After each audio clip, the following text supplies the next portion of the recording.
Friends, ఈరోజు అయితే మా మమ్మీ పులిహోర వేసింది. సో చూసుకుందామా ఎలా చేస్తుందో. అండ్ ఫస్ట్ ఆఫ్ ఆల్ వచ్చేస్తే గుజ్జు అవన్నీ రెడీగా పెట్టేసుకుంది మమ్మీ.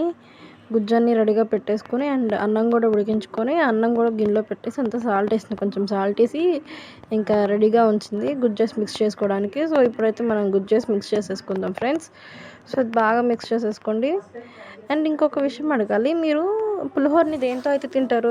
నేనైతే పప్పుతో తింటా ఆ కాంబినేషన్. మీరైతే ఏ కాంబినేషన్తో తింటారో కామెంట్ చేయండి. అండ్ ఎవరెవరికి పప్పుతో తినడం ఇష్టమో పులిహోర కామెంట్ చేయండి ఒకసారి.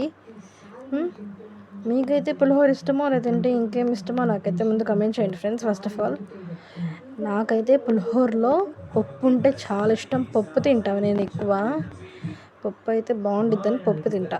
సో చూడండి, ఇక్కడ అయితే మమ్మీ చేసేసింది. నాకు టేస్ట్ కోసం కూడా ఒకటి పెట్టేసింది, దాని కాంబినేషన్ విత్ పప్పుతో కాంబినేషన్ చేసేసుకుంది.